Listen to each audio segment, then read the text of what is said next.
Hello everyone, welcome to Kajal classes. आज हम topic करेंगे balance chemical equation. Last class में हमने किया था what is chemical reaction and what is chemical equation. So आज हम केमिकल इक्वेशंस को बैलेंस करना सीखेंगे कि कैसे हम बैलेंस करते हैं केमिकल इक्वेशन को। So mainly a chemical equation is to be balance. So what is a balanced chemical equation? A reaction, a balanced chemical equation occur कब होती है? अब बैलेंस केमिकल इक्वेशन कब बनती है? जब हमारे पास जो number of atom involve in the reactant equal होते हैं, जब नंबर ऑफ एटम इन्वॉल्व होते हैं in the product. Simple way है कि जब हमारे पास जो नंबर ऑफ एटम होते हैं कहाँ पे, रिएक्टेंट के, वो क्या होने चाहिए? इक्वल होने चाहिए नंबर ऑफ एटम प्रोडक्ट के। ठीक है, अगर ये दोनों इक्वल होंगे, रिएक्टेंट के और प्रोडक्ट के एटम, तो उनको हम बैलेंस केमिकल इक्वेशन बोलते हैं। इसका एग्जांपल अब हम ले लेते हैं। लाइक एग्जांपल ले लेते हैं हम zinc plus sulphuric acid form करता है जिंक सल्फेट प्लस हाइड्रोजन। ये जो हमारी इक्वेशन है ये अभी वर्ड फॉर्म में है। अब इसको हम क्या करेंगे? सिंबॉलिक रिप्रेजेंटेशन करेंगे। जब भी हमें कोई केमिकल इक्वेशन हम क्रिएट करते तो हमने पहले भी पढ़ा है पिछली लास्ट क्लास में कि हमें सिंबॉलिक रिप्रेजेंटेशन चाहिए होती है। तो अब हम इसको सिंबॉलिक रिप्रेजेंटेशन में करेंगे तो क्या हो जाएगा? जिंक प्लस H2SO4 का फॉर्मूला है, सल्फ्यूरिक एसिड का फॉर्मूला होता है H2SO4। ये अभी अपना प्रोडक्ट करेगा, जिंक सल्फेट बनाएगा प्लस हाइड्रोजन। ये हमारा सिंबॉलिक रिप्रेजेंटेशन हो गया है। अब हम ये चेक करेंगे कि जो हमारी ये इक्वेशन है ये बैलेंस है कि अनबैलेंस है। सो चेक करने के लिए है बेस्ट वे है कि हम इसको पहले टेबल फॉर्म में बना लेंगे ताकि हमें इजीली हम कंपेयर कर सके दोनों साइड को।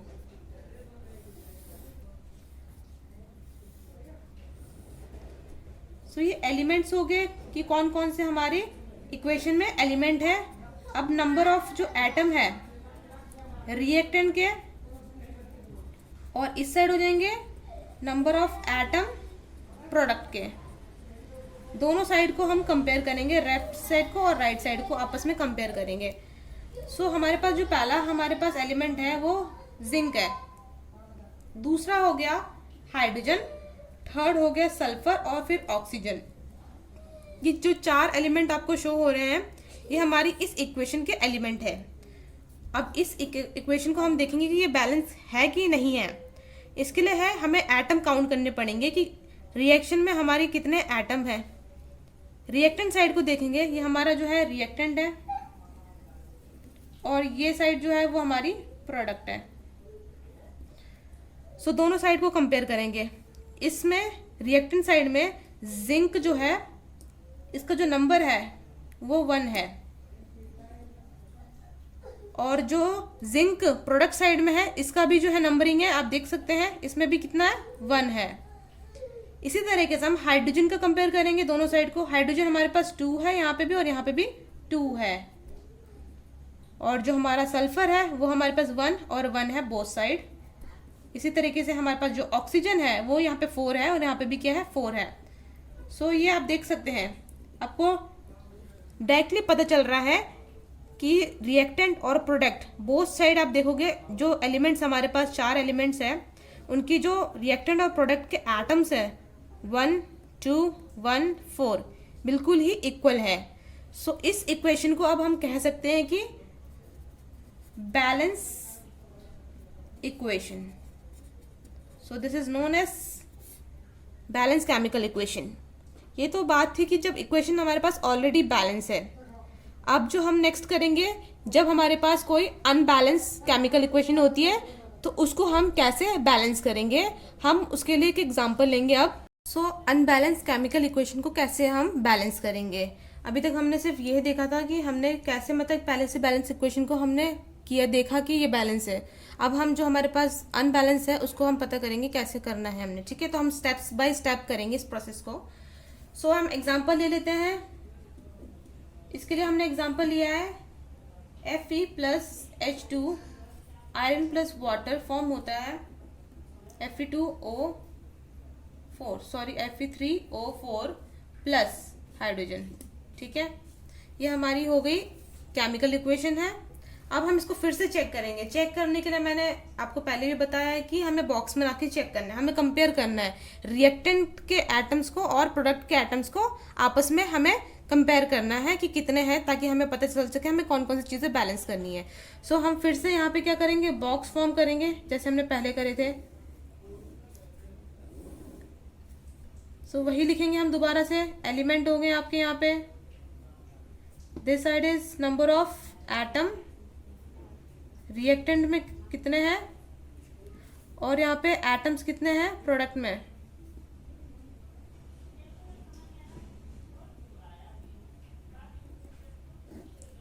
आपको मैंने एक्सप्लेन कर दिया अच्छे से, आप इसको यहाँ पे इस तरीके से कर सकते हैं। अब हम यहाँ पे एलिमेंट्स के नाम लिख देते हैं कि इस रिएक्शन में कौन कौन से एलिमेंट इन्वॉल्व हो रहे हैं। सो फर्स्ट होगा आयरन, दिख रहा है आप सबको आयरन है। सेकंड हमारा जो एलिमेंट है वो क्या है, हाइड्रोजन। और थर्ड जो है ऑक्सीजन है। सो अब रिएक्टेंट साइड को हम क्या करेंगे, देखेंगे कितने हैं। आयरन में आपको दिख रहा है सिंपली 1 है एटम। हाइड्रोजन के जो दिख रहे होंगे यहाँ पे 2 एटम दिख रहे हैं हाइड्रोजन में। सो हाइड्रोजन का एटम 2 है। ऑक्सीजन में भी फिर 1 है एटम आपके। ये हो गया हमारा रिएक्टेंट साइड था ये हमारे पास। और ये प्रोडक्ट साइड में अब हम देखेंगे कि क्या है। प्रोडक्ट साइड में हमारे पास आयरन के लिए 3 है, ऑक्सीजन की जो 9 है वो O4 है, हाइड्रोजन के लिए कितना है 2 है।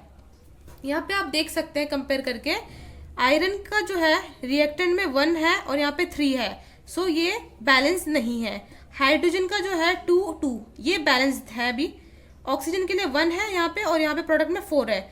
So this is known as unbalance chemical equation. अब इसको बैलेंस करने के लिए ये पहला स्टेप था हमारा, स्टेप 1। अब हम नेक्स्ट स्टेप करेंगे इसमें। सेकंड स्टेप हमारे पास क्या होगा इसको बैलेंस करने का, हमें क्या करना है, इसमें हम एक एक एलिमेंट लेंगे। अब जो हम इसमें से देखेंगे बॉक्स में से, जो हाईएस्ट जिसका एटम होंगे उसको हम लेंगे। तो आप ऑक्सीजन का देख सकते हैं, रिएक्टेंट साइड से या प्रोडक्ट साइड से हम कहीं से भी ले सकते हैं और किसी को भी बैलेंस कर सकते हैं हम फर्स्ट। सो हम पहले ऑक्सीजन को ले लेते हैं क्योंकि ऑक्सीजन का जो है एटम जो है प्रोडक्ट साइड में ज़्यादा है, 4 है और Fe का 3 है। तो हम इस वाले को प्रोडक्ट को ले लेते हैं। इनको बैलेंस करके हम पहले करेंगे सॉल्व।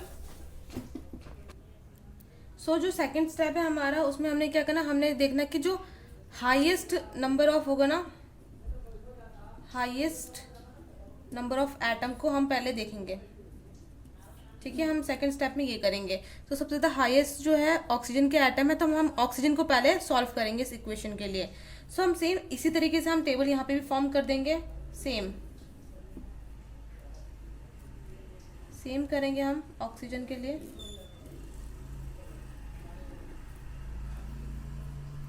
एलिमेंट है हमारे ऑक्सीजन और यहाँ पे जो एटम है वो रिएक्टेंट के लिए है और यहाँ पे प्रोडक्ट के लिए है। सो ऑक्सीजन का जो है पहले जो यहाँ इस रिएक्टेंट साइड में जो ऑक्सीजन है वो कितने हैं, 1 है और जो प्रोडक्ट में है वो कितने हैं, 4 है। सो हमें इसको, इस रिएक्टेंट को इसके इक्वल करना पड़ेगा प्रोडक्ट के, तभी हमारा बैलेंस होगा। यहाँ पे भी 4 होना चाहिए। तो हम क्या करेंगे, 1 × 4 करने से हमारे पास क्या आ जाएगा, ऑक्सीजन 4 आ जाएगा, ठीक है। तो ये हमारा ऑक्सीजन के लिए हो गया। तो अब जो इक्वेशन फॉर्म होगी वो क्या हो जाएगी, अब इसके अकॉर्डिंग जो इक्वेशन फॉर्म हो जाएगी सेकंड के लिए वो हो जाएगी Fe प्लस H2O वाटर वैसे ही रहेगा, बस आगे क्या आ जाएगा, यहाँ पे 1 था ऑक्सीजन के लिए, अब 4 आ जाएगा। ये आपको नोट करना पड़ेगा कि यहाँ पे हमें क्या करना, 1 × 4 किया हमने। और एक और चीज आप यहाँ कर सकते हैं, ये बात याद रखना हमेशा कि आप कभी भी किसी का भी फॉर्मूला चेंज नहीं करेंगे जब भी आप बैलेंस करेंगे केमिकल इक्वेशन को। सो आप किसी का भी फॉर्मूला चेंज नहीं करेंगे। आप ऐसे नहीं लिख सकते H2O2, दिस इज रॉन्ग। आप ऐसे भी नहीं लिख सकते हैं H2O4, ये भी क्या हो जाएगा, रॉन्ग है। राइट वे जो है वो यही है कि आपको H2O जो फॉर्मूला है वाटर का वैसे ही लिखना है, बस आपको बैलेंस करना है फ्रंट पे, ठीक है।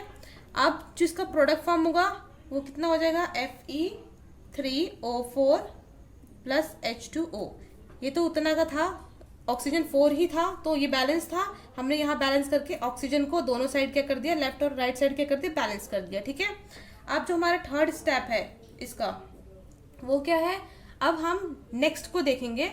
नेक्स्ट हम क्या बैलेंस करेंगे, अब हाइड्रोजन को करेंगे बैलेंस। अभी तक हमने ऑक्सीजन कर लिया बैलेंस, अब हाइड्रोजन को देखेंगे हम। सो हाइड्रोजन को बैलेंस करेंगे अब नाउ।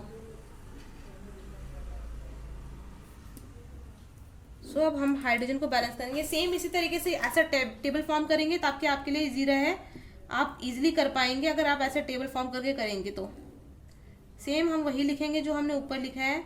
ये आपका एलिमेंट हो गया, ये रिएक्टेंट है, और यहाँ पे नंबर ऑफ एटम्स है प्रोडक्ट के। ये हाइड्रोजन के लिए लिया था हमने। सो आपको पता होगा हाइड्रोजन का रिएक्टेंट में कितने थे नंबर्स, यहाँ से देख सकते हो आप। ये जो मेन है 2 थे हमारे पास, हाइड्रोजन कितने थे 2, और प्रोडक्ट में अब हाइड्रोजन, जो प्रोडक्ट का हाइड्रोजन है वो कितने हो गया अभी 2 है। बट जो पहले थे हमारे पास रिएक्टेंट के थे 2 थे, लेकिन जब हमारे पास 4H2O जब ये चेंज आया तो हमारा जो ये था वो कितना हो गया, 8 बन गया है। आप अगर चेक करोगे यहां से तो ये 4 ऑक्सीजन बना था और 4 आगे इसका 4 है और पीछे 2 है, तो ये क्या हो जाएगा, आपस में क्रॉस मल्टीप्लाई करेगा। सो 4 2 जा 8 हो जाएगा। तो अब जो रिएक्टेंट का आया है हाइड्रोजन जो रिएक्टेंट में है वो कितने हो गए, 8 हो गए। और यहाँ जो है प्रोडक्ट के जो है वो कितने हैं हमारे पास, पहले से 2 थे, ठीक है। तो इसको बैलेंस करने के लिए हम क्या करेंगे, इसको किससे मल्टीप्लाई करेंगे, इंटू 4, 2 4 जा 8, तो 2 4 जा 8 करेंगे तो ये बैलेंस हो जाएगा। अब इसके लिए हम जो करेंगे, अब इक्वेशन कैसे लिखी जाएगी इसके लिए, आयरन वैसे रहेगा और 4 हमारा वाटर, ये तो बैलेंस था हमारा पहले से, दिस साइड इज बैलेंस। अभी हमें प्रोडक्ट साइड को बैलेंस करना है, तो हम कैसे लिखेंगे, 2 इंटू 4 किया हमने ताकि हमारा जो है हाइड्रोजन बैलेंस हो जाए। Fe3 वैसे रहेगा, ये भी बैलेंस है, प्लस हाइड्रोजन को लिखने का तरीका है, आप मैंने बोला था आपको कि आप फॉर्मूला चेंज नहीं कर सकते, इसको चेंज नहीं कर सकते, आप अल्टर नहीं कर सकते किसी भी फॉर्मूले को जो बने हैं पहले से ही, आप सिर्फ नंबरिंग कर सकते हैं। अब यहाँ पे 2 है, अब आगे क्या कर सकते हैं, यहाँ पे आप 4 लगा सकते हैं। तो अब जब 4 लगाओगे तो ये क्या हो जाएगा, बैलेंस हो जाएगा बिल्कुल पूरी तरीके से। अब आप देख सकते हैं दोनों साइड 4 इंटू 2 हाइड्रोजन के हैं और 4 इंटू 2 हाइड्रोजन के हैं, तो ये दोनों साइड क्या हो गया, बैलेंस हो गए हैं। अब जो है हमारा नेक्स्ट स्टेप है, हमारा जो नेक्स्ट स्टेप है वो हमारा 4th स्टेप है, ठीक है। अभी तक हमने क्या क्या कर लिया बैलेंस, ऑक्सीजन हमारा बैलेंस हो चुका है, यहाँ पे हाइड्रोजन हमने दोनों साइड बैलेंस कर लिया है, और अब क्या रहता है हमारे पास, लास्ट एलिमेंट हमारा, लास्ट एलिमेंट को हम बैलेंस कर रहे हैं, ठीक है।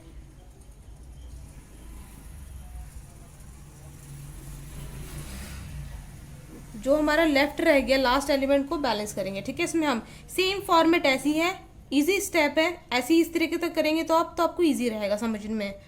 तो अब हम क्या कर रहे हैं, लास्ट एलिमेंट जो हमारा आयरन को हम क्या करेंगे, बैलेंस करेंगे, ठीक है। सो इसके लिए भी हम इसी तरीके से बिल्कुल बॉक्स कर लेंगे।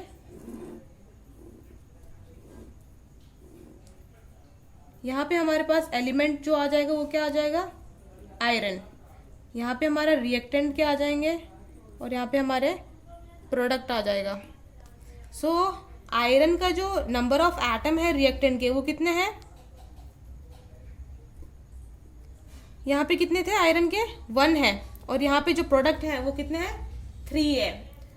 सो प्रोडक्ट में हमारे पास 3 है और रिएक्टेंट में हमारे पास कितना है, ओनली 1 है। अब हमें क्या करना है, रिएक्टेंट को इसके इक्वल लाना है, जो भी हमारे पास दोनों में से बिगर होगा हर किसी में, उसको हमें दूसरे के इक्वल करना पड़ेगा, ठीक है। सो हमारे पास यहाँ पे आयरन के लिए रिएक्टेंट में 1 है, अब इसको 3 करने के लिए हम क्या करेंगे, 3 से मल्टीप्लाई कर देंगे। हर चीज़ में याद रखना है आपको, जो नंबर हमें चाहिए उसको हम नेक्स्ट वाले नंबर से मल्टीप्लाई करके आंसर लेके आएंगे। सो आयरन के लिए यहाँ पे 3 था, अब ये 1 × 3 = 3 हो जाएगा। सो अब ये क्या हो जाएगा, बैलेंस हो गया, ठीक है ना। अब इसको लिखने का वे कैसा होगा, ये आयरन है, आयरन को क्या कर सकते हैं हम, इसका अल्टर नहीं कर सकते फॉर्मूला, तो हम 1 × 1 था यहाँ पे, आयरन के आगे 1 था, तो हमने 1 × 3 करना है, तो कितना हो जाएगा आगे, अब 3 आ जाएगा, प्लस ये हमारे पास यहाँ पे हमने बैलेंस कर लिया था हाइड्रोजन को, यहाँ पे किया था हमने अच्छे से ऑक्सीजन के साथ इसको बैलेंस किया था, तो ये हमारे पास बैलेंस वाला है, तो इसको वैसे ही करेंगे अब हम H2O 4H2O। फिर हमारे पास जो प्रोडक्ट है वो क्या आ जाएगा, Fe3O4, ये भी बैलेंस था हमारे पास, प्लस ये हमने यहाँ से बैलेंस कर रखा था 4H2, ठीक है। सो अब ये है जो इक्वेशन है ये क्या हो गई, पूरी तरीके से बैलेंस हो गई है, आप देख सकते हैं ये पूरी तरीके से बैलेंस हो चुकी है ये इक्वेशन अब। So this equation is balanced. अब 3, 4 इसको अच्छे से देखोगे, इस पूरी इक्वेशन के एलिमेंट्स को आप अगर फिर से कंपेयर करके यहाँ देखोगे तो आपको क्या आएगा, आयरन कितने हो गए, अब 3 हो गए हैं, this side is also 3। Oxygen का देखेंगे आप यहाँ पे, इस साइड देखोगे तो आप इसके आगे, ऑक्सीजन के आगे 4 है, और इस साइड क्या है, इस साइड भी 4 है, तो इक्वल हो गए हैं। हाइड्रोजन के लिए देखेंगे तो आप 4 × 2 4 × 2 8 हो गए हैं। सो जो आपकी इक्वेशन है ये वो पूरी तरीके से क्या है, आप केमिकल इक्वेशन जो है आपकी बैलेंस हो गई है पूरी तरीके से। सो ये आज का टॉपिक था हमारा। आई होप आप सबको ये टॉपिक पसंद आया होगा। अगर आपको ये टॉपिक पसंद आया तो please like my channel, subscribe my channel and share, comment and also click the bell icon, जिससे कि आपको मेरी हर वीडियो की नोटिफिकेशन सबसे पहले मिल जाए। Thanks for watching.